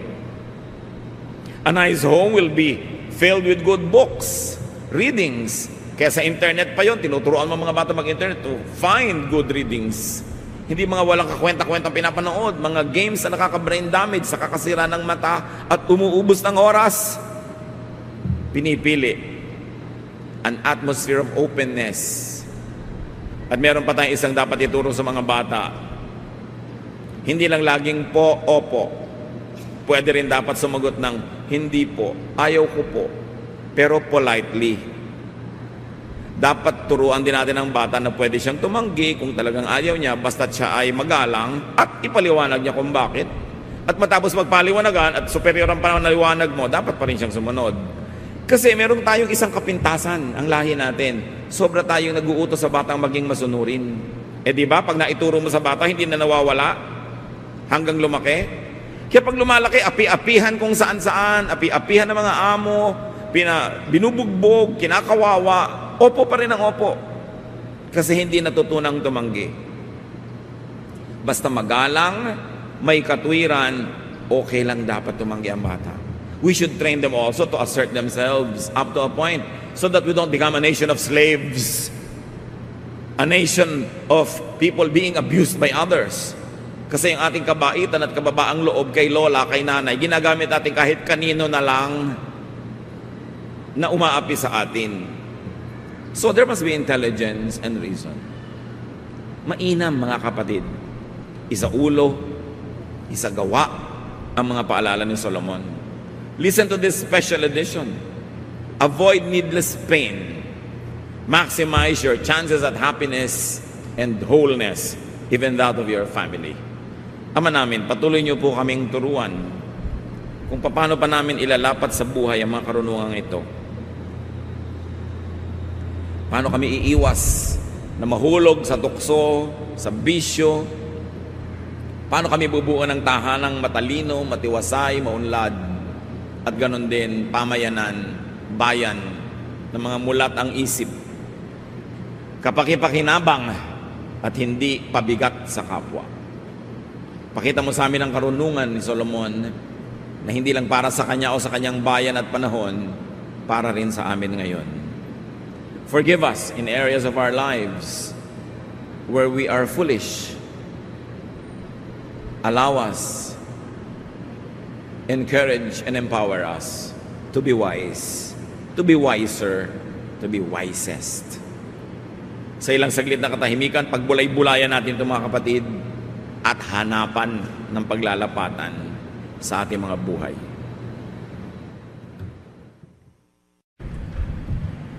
Wisdom is very, very precious. Wisdom can save us from trouble when we already are in trouble, and wisdom can even prevent trouble from happening.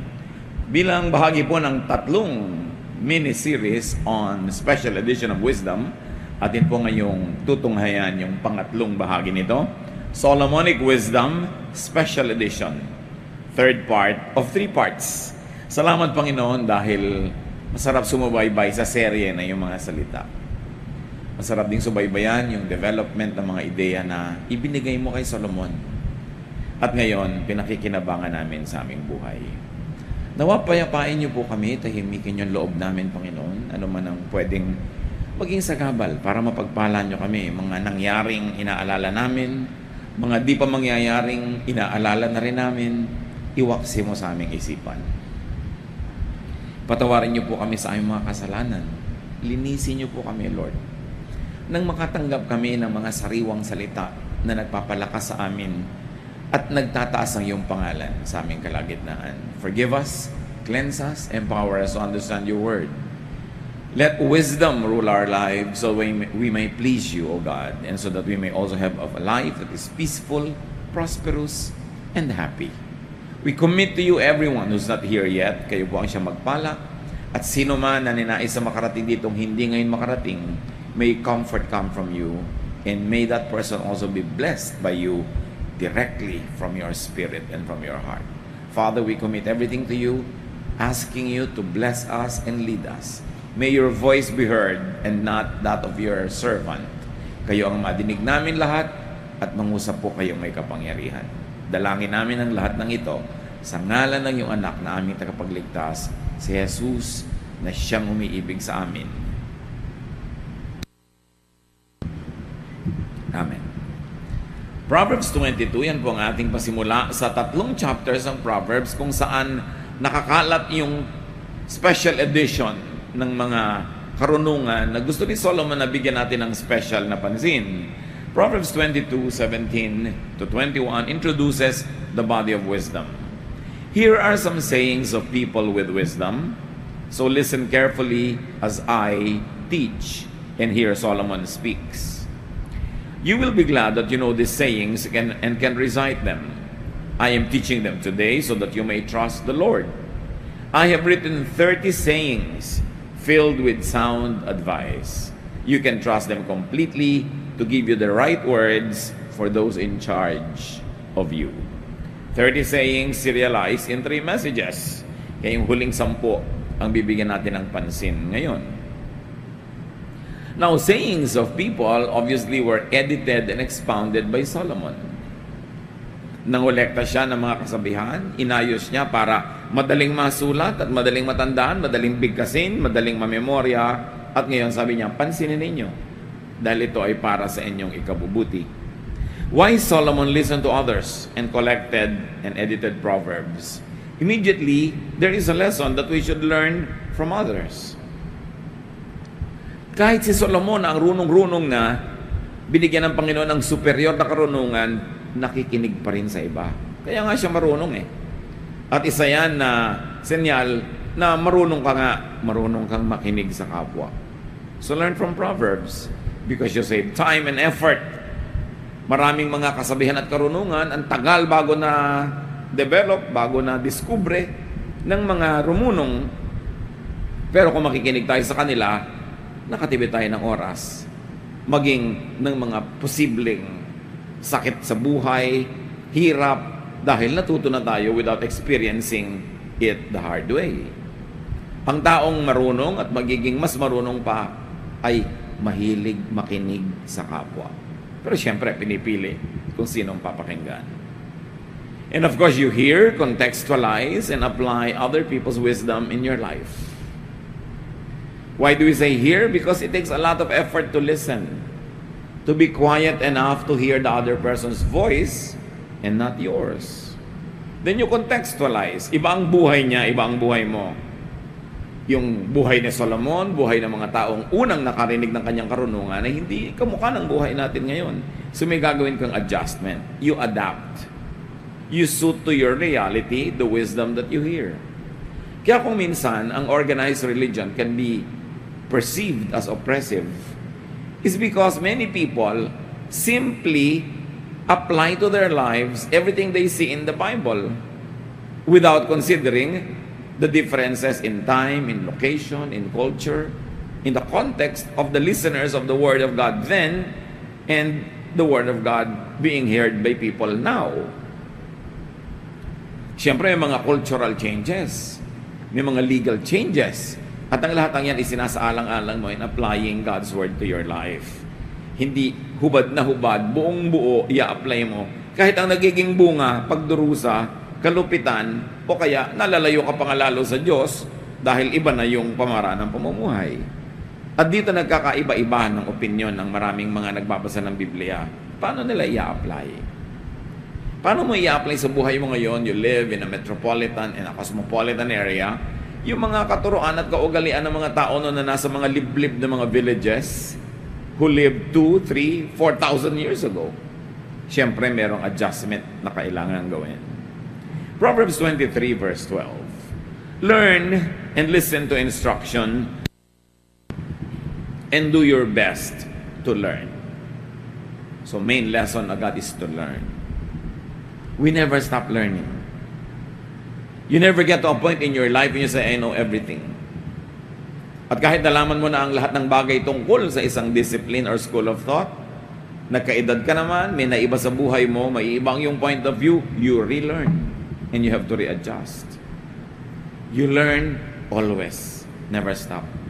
And of course, learning involves a lot of effort. Mahirap yatang matuto. Mas madaling huwag na lang matuto. But in the long run, mas mahirap yung hindi ka natuto kasi malaking ibabayad mo sa kamangmangan. Pagdurusa, nawawalan ka ng opportunities, at minsan mali-mali ang iyong ginagawa. Learning involves unlearning. Pag sobra kang traditional, sobra kang conservative, mahirap matuto. Kasi kung ano yung nauna sa utak mo, ayaw mo nang paalisin kahit may meron ka nang pwedeng ipalit. Kung ano yung naunang korte, ayaw mo nang i-adjust, gusto mo yun na lang lagi. Yun nga ang ibig sabihin ng conservative eh. They conserve. So pag masyado kang conservative, even in spirituality, usually ang nagiging ending, nagiging masungit ka, nagiging unnecessarily unhappy ka. You make other people unhappy also. You become miserable. Kasi conserve ka ng conserve ng isang karunungan or isang interpretation ng karunungan na dapat ina-adjust mo dahil lumalaki yung utak mo, nagkakaroon ka ng edad, nagkakaroon ka ng maraming experiences. Hindi napakalaking virtue na maging conservative. Kailangan progressive. Yung looking forward ka, moving forward, hindi laging backward. Katulad halimbawa, gusto mo conservative music, so laging gusto mo piniplay 50s, 60s, not so bad. Pero ang dami pang magagandang music na nakalikha mo lang no, na hindi mo papakinabangan kung ayaw mo man lang buksan yung isip mo sa mga naging bagong mga creation. At hindi lang yon, wala na makapag-enjoy pagkasama ka kasi yun na lang laging gusto mong patugtugin at pakinggan at galit ka o ginadjudge mo yung iba naman ang music ang gusto. Malaking baggage yung maging masyadong conservative. There is an advantage in being conservative to the point na hindi ka kung saan na lang dali ng hangin, meron kang anchor, hindi ka masyadong madaling maiba, hindi ka masyadong madaling mabola, madaya, pero malaki rin ang disadvantage kung dapat ka nang mag-adapt ay hindi mo pa ginagawa because you are conservative. Effort and learning. Learning involves adjustment to new realities and to renewed realities. So go with and go after learners and seekers. Pag naghahanap tayo ng mga kabarkada, kaibigan, sasamahan, hanapin mo yung marunong matuto, mahilig mag-aral, yung asensong utak mo pagkasama mo sila. Parang 5 minutes mo lang makausap, tumalino ka na. E paano pa kung 1 hour? Hindi yung ang tagal mong kausap, walang nadagdag sa'yo, baka may nabawas pa nga. Importante pinipili ang sinasamahan. And then sa Proverbs 24, maraming koleksyon ng wisdom na inilagay si Solomon. Verses 5 to 6. Wisdom brings strength, and knowledge gives power. Battles are won by listening to advice and making a lot of plans. Here, Solomon puts a lot of premium to wisdom. Wisdom, of course, is knowledge applied the right way. Bago ka magkaroon ng wisdom, knowledge muna.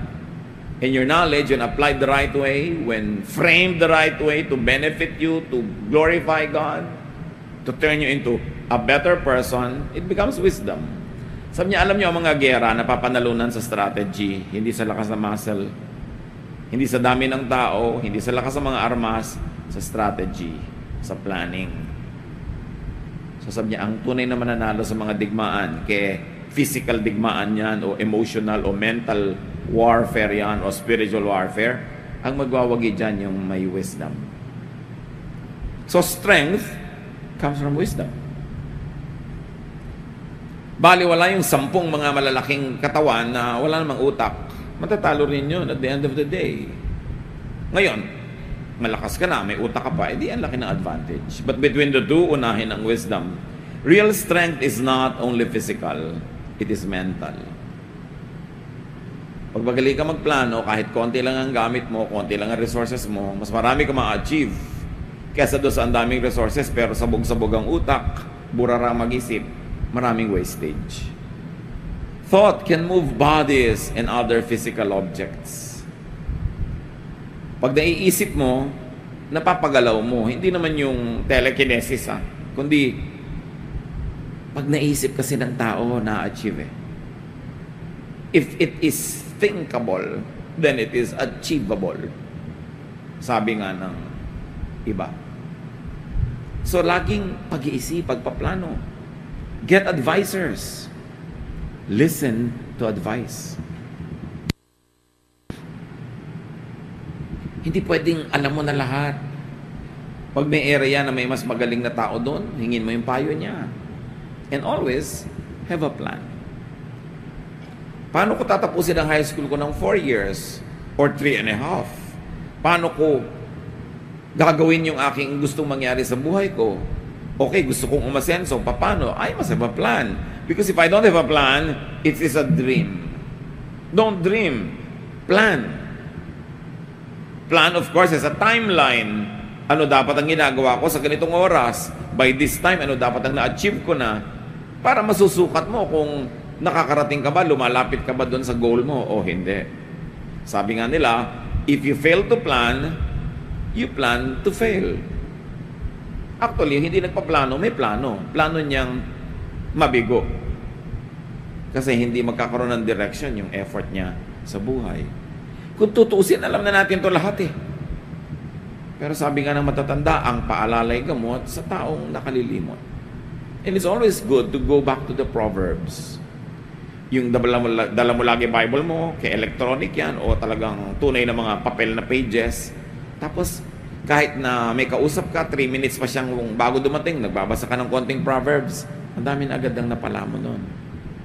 Always feed yourself with wisdom of the ages. At nandyan, maraming Proverbs.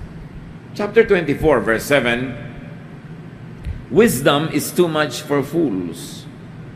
Their advice is no good. So fools cannot appreciate wisdom. So do not try to discuss wise things with a foolish person. Magagalit siya, mabobor, maiinis lang sa'yo. Paano po malalaman kung sino daw ang wise o ang foolish? Ito na nga isang sign. Fools cannot appreciate wisdom.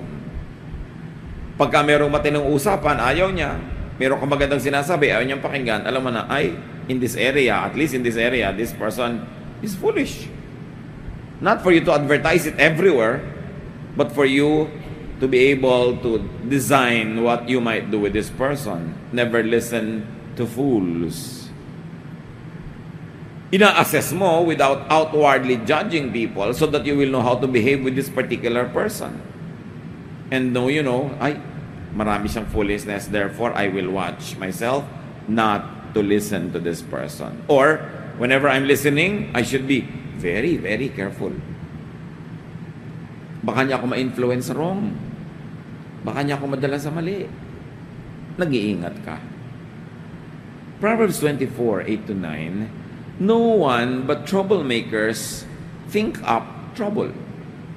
Everyone hates senseless fools who think up ways to sin. May application dito agad sa sinasabi ni Solomon. To avoid troubles, avoid fools. Nakita nyo, pagka nagkakaproblema yung isang tao, malalaman mo, ang dami pala niyang partner in crime, ang dami palang dawit, ang daming nakasabit. Dumadami yung nagkakaproblema kasi nagka-involved sila eh. So you avoid trouble by avoiding fools because fools are always attracting trouble. Isa pa yan na definition ng fool. Lagi siyang parang magnet, dinidikitan ng problema, dinidikitan ng gulo, sinusundan ng away, kahit saan magpunta. Therefore, that person has very foolish ways. That's why you avoid being with this person often. Paano kung dumating yung dagok ng langit sa kanya habang katabi ka? Di syempre, may tama na rin sa'yo yun. People who always get into trouble are fools. Kaya, kawawa naman yung ang napangasawa, foolish. Wala na siyang ginawa kundi ayusin yung gulo na sinusuotan ng asawa niya. Wala na siyang ginawa kundi ayusin yung gulo na ginagawa ng kanyang anak. Mga ganon. Proverbs 24:10, don't give up and be helpless in times of trouble. Ito, mahalagang wisdom.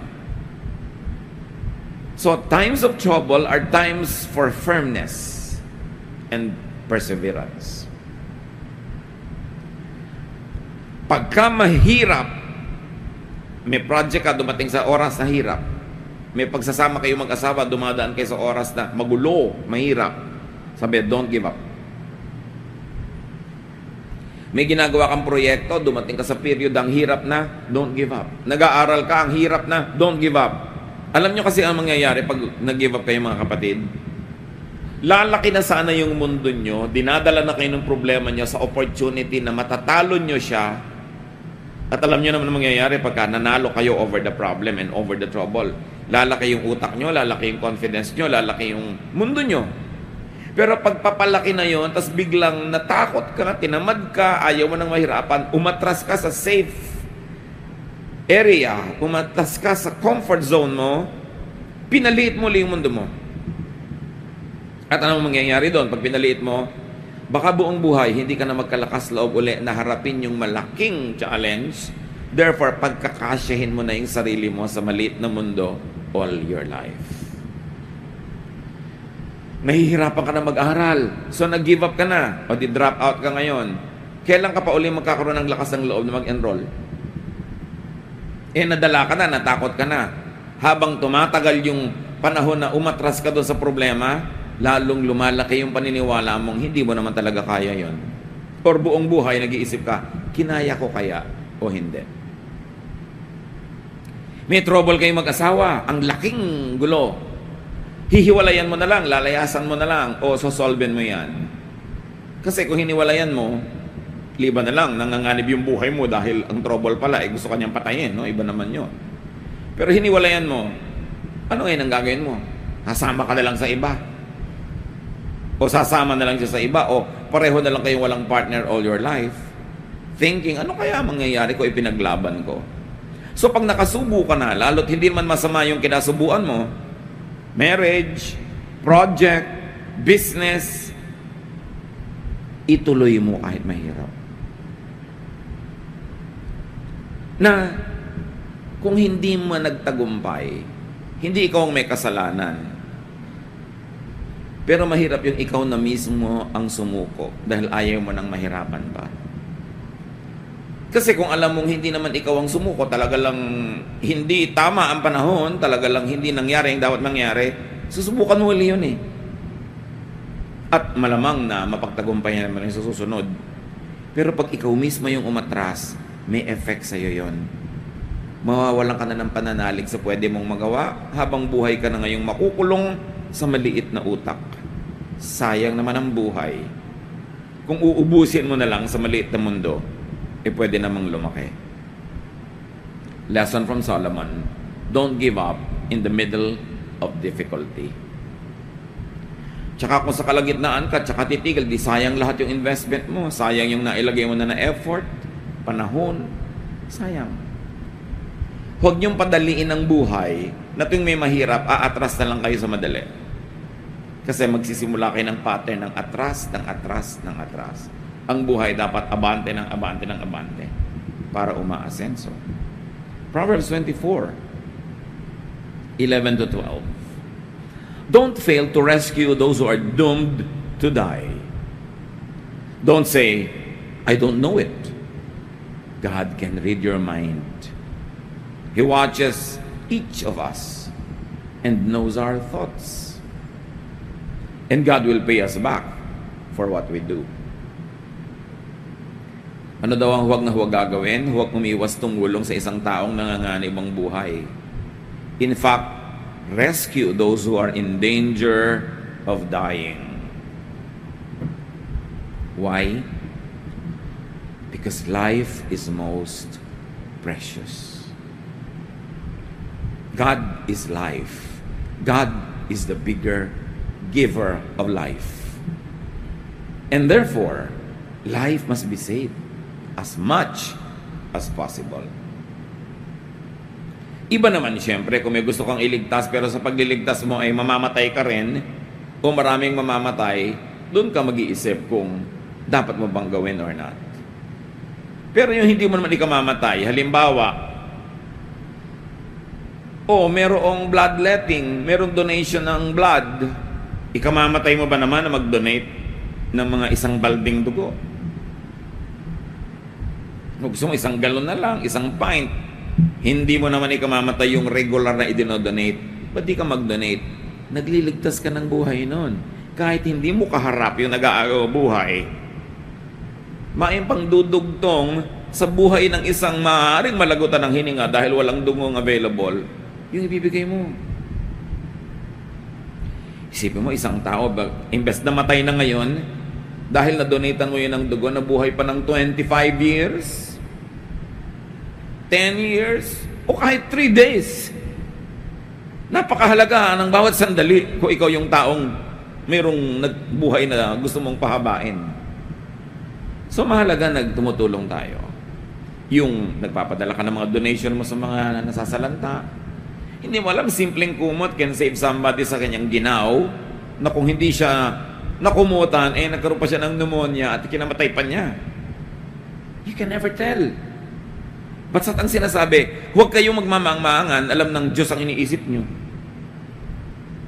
At dahil siyang nagbigay ng buhay, pinagpapala niya ang sinumang nagdudugtong ng buhay, kanino man.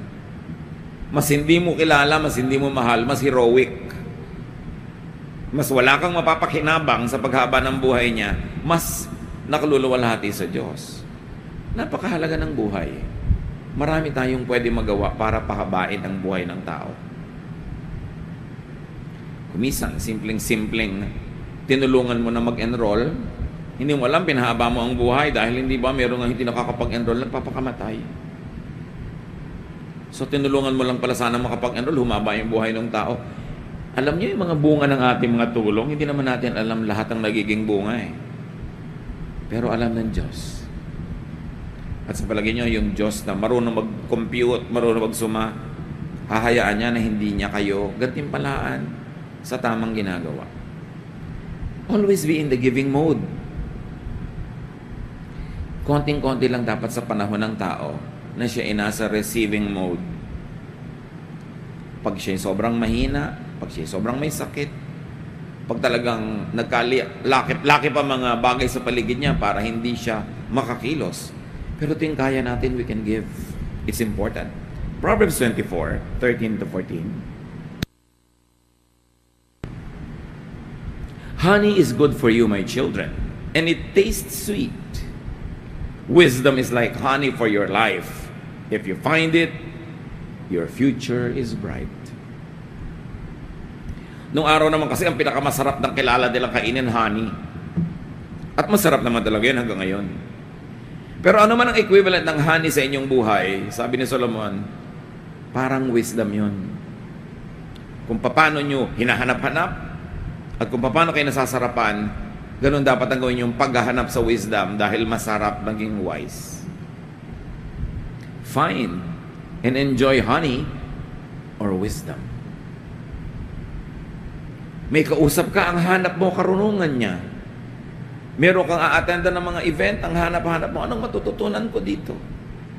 Anong madadagdag sa isip ko? Anong karunungan ang magpapaganda sa buhay ko?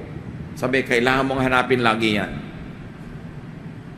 Kung saan ka rumurunong, kung saan lumalaki yung isip mo, dun ka maglagi.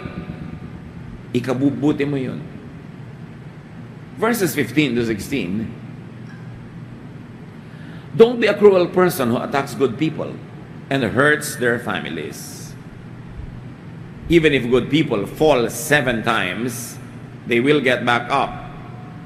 But when trouble strikes the wicked, that's the end of them. So huwag daw maging malupit. At huwag sasalakay ng mga tao, pati ang kanilang mga pamilya. Lalo't yung tao mabuti. Huwag na huwag kang gagawa ng masama sa mabuti. Kung tayo nga ay tinuturoang huwag gumawa ng masama sa masama, di lalo namang sa mabuti, hindi dapat gawin yon. At huwag na huwag daw idadamay ang mga pamilya nila. Mabuting tao sila, sasalakayin mo, pati pamilya nila apektado. At bakit daw? Kasi ang mabubuting tao daw, makakabangon at makakabangon. Itulak mo yan, babangon yan. Tikisin mo yan, magsusurvive yan. Gawan mo yan ng masama, magsusurvive yan at babangong muli. Anong gagawin nila sa iyo pag nakabangon na sila uli? Sabi, huwag na mong gagawa ng masama. Kasi kakampi nila ang Diyos. Bakit mo gagawin yun? Don't be cruel, especially to good people. Don't be cruel to the bad, but more than that, do not be cruel to the good.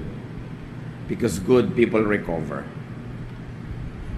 So the bad people will not recover. When God strikes them, they will not recover. But the good people will always be raised up by God again. So huwag mo silang pagsasamantalahan, huwag mo silang kakawawain.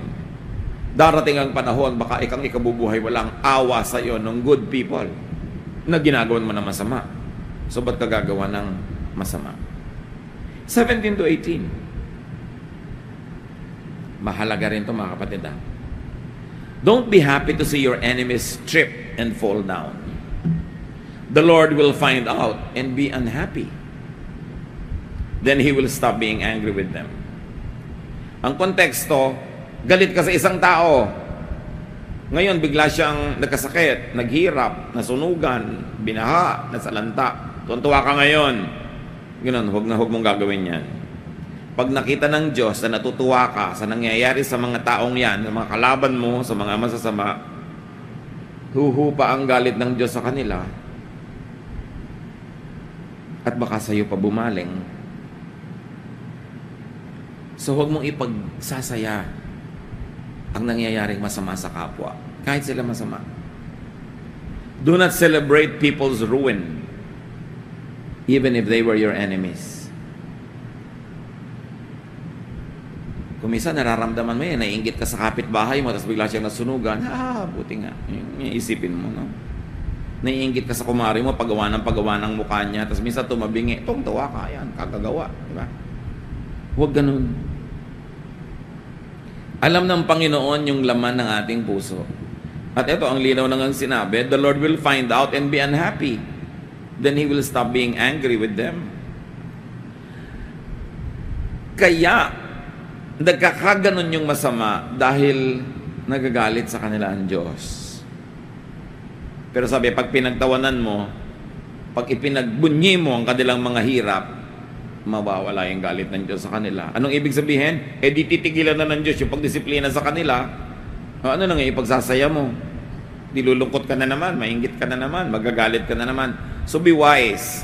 Don't celebrate people's fall. God ruins people because He's angry with them. And God's anger will be wiped away when God sees that you celebrate the suffering even of evil people.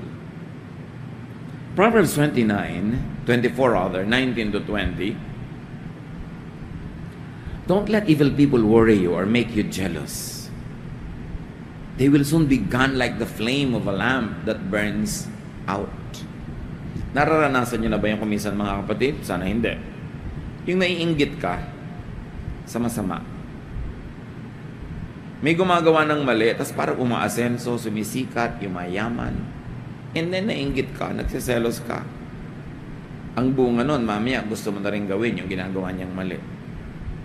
So, mapapasama ang iyong kalagayan. Alam ng Diyos ang nangyayari. Ang mga gumagawa ng mali, mabibisto yan. Be sure that your sin will find you out. That's what the verses of Scripture say. God is not mocked. Whatever a man sows, he shall reap. So do not problematize or envy bad people. Ang problemahin mo sarili mo, ang asikasuhin mo, magpakatino, magpakaayos. At huwag mo rin gawing business mo na ikaw magparusa sa iba. God knows what to do. Be good. Don't return evil for evil. God knows His business, and God is God of justice. And finally, sa collection, Proverbs 24, 21 to 22, my children, you must respect the Lord and the King. And you must not make friends with anyone who rebels against either of them. Who knows what sudden disaster the Lord or a ruler might bring? Ayaw na ayaw ng Diyos ng rebelliousness kaya sa Kanya o sa Kanyang mga piniling mga namamahala.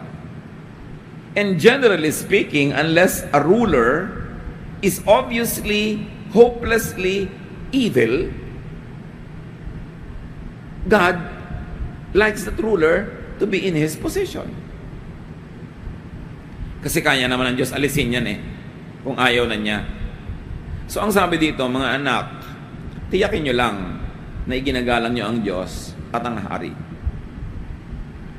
Wala na tayong hari ngayon, so ano yon? Figures of authority.